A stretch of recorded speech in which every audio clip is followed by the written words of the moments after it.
Honestly, I just feel like playing more and more chess. The older I get, the more and more I feel like playing. So, welcome and hello to the live stream. Here I am against Louvre from Argentina. We're playing the King's Indian Defense. What a lovely way to spend your time and energy watching the kid.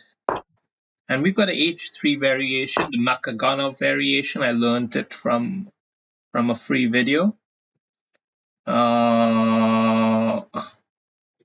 He's delayed the decision between e5 and c5. I'm going to play in bishop here. Okay, he's definitely going for this line. So we are going to... Until he commits with e5, I'm not happy to commit to g4. But I'm so expecting it.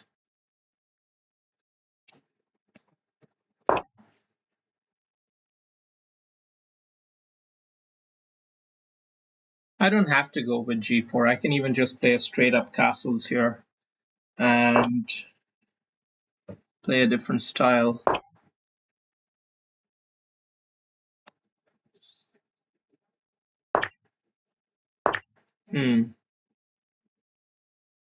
It's unusual to open up your queen like that. I think I'm going to go with the straight up castles approach. Not going to go for the g4 line.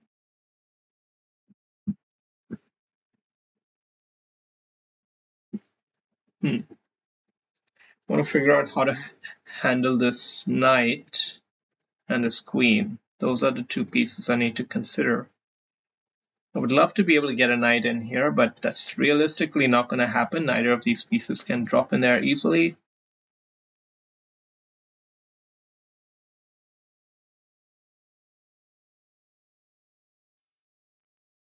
Bishop here throws up an interesting question. So he plays the sensible style of chess. Now can we earn the right to play b4? Just take away that juicy square from the knight. I think I gotta do it. Okay, he's circling around. He wants to play the f5 pawn break.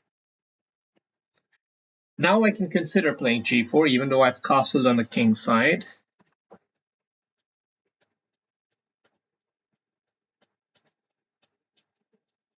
And I will. I'm playing kind of prophylactic chess. Of course, he can come in here with the queen. It can get a little bit scary, but I'm not scared. I'm not afraid anymore. You hear me? I'm not afraid anymore.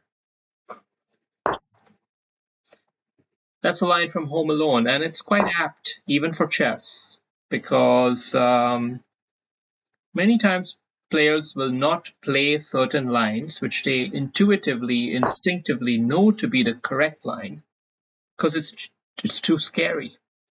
And they know they don't have the chops to play the follow-up moves, which are essential in order to convert the advantage. It's no point in playing one good move.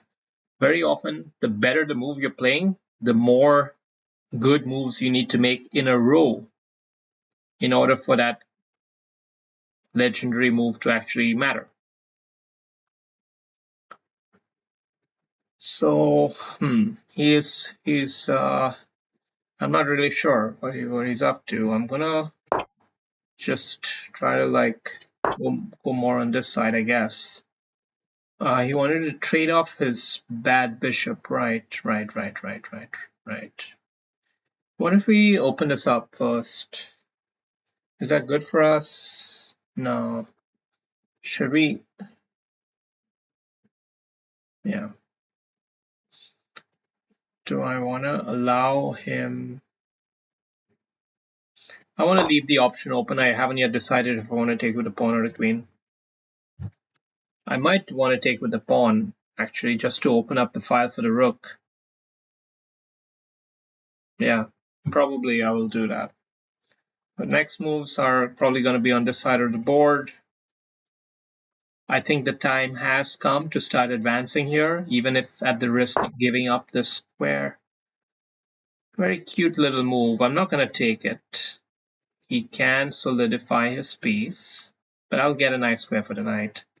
So we'll just continue. Got to play a little bit fast. Only 1.5 minutes left. Can't chit chat all day long. What's gonna be?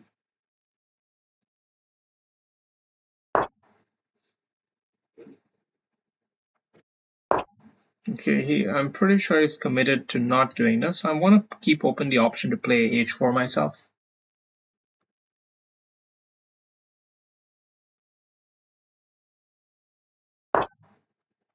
Okay, I'm going to solidify these 2 pawns so that I keep this option open yet again. And now I should take it, right? I should have taken it earlier. No. I think it's fine like this. If I'd taken it earlier, I would have given him a hole there and he would have been able to jump in, but now he can't. Now we definitely go on forward. He wants to trade the queens, and by golly, I think I gotta let him, right? Don't think I have a choice.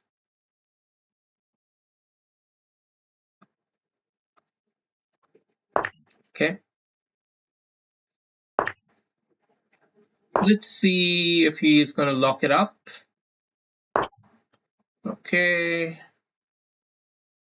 Let's lock his knight back up and drop our knight in right at the right time. Because he can't just sack his bad bishop so quickly.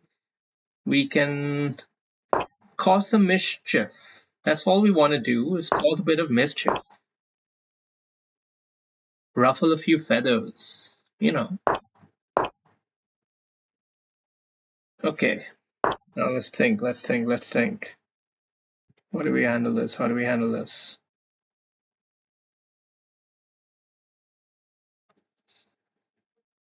I think we just take it and circle the knight back here. This is a very powerful knight now, although he can try to dilute it off. And we don't want to allow that. We want to keep these knights in a weird, like, what are they doing? They're just like kangaroos sitting in the basement, right? That's what they're doing. They're jumping, but they have nowhere to jump. Kangaroos in the basement, that's an apt analogy for knights in such a situation. I'm going to start advancing.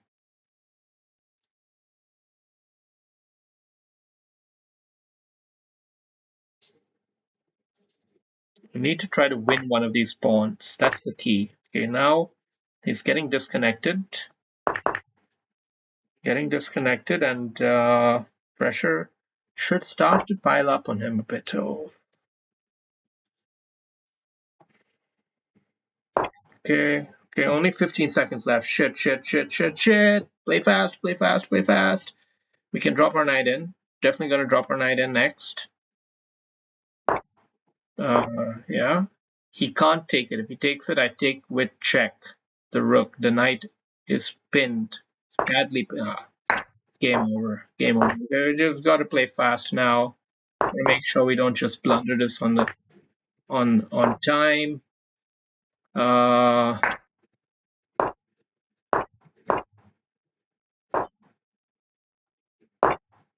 Okay, let's take this. Let's keep an eye on him. Let's take it off. Go in here. Take that off. Take this in. Sheesh. Throw in a check. Come up. Throw in another check here. We've got to pre-move a little bit. I'm gonna come here. This is risky. I knew it was risky. Okay, what if we come in here? Throw in a check. Take this pawn off. No! Okay, he let me go off the hook. Okay. Thank you, I appreciate it. I mean, I guess he was being kind to me. He could have definitely stretched that out to a win on the clock, but he gave me a little bit of leeway. It was a great game. Pretty fun. Pretty nice strategic ideas. Kangaroos in the basement. We're gonna have to remember that because now we do see the table had shifted in white's favor. I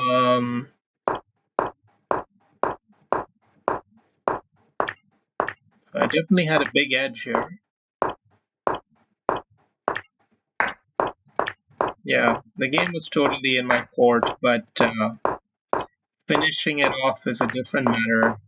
Especially when I started squibbling over the pawn. I should have actually gone with the rook on this file, bishop here, and start to put pressure on the king and try to make a queen very quickly. Anyway, good game.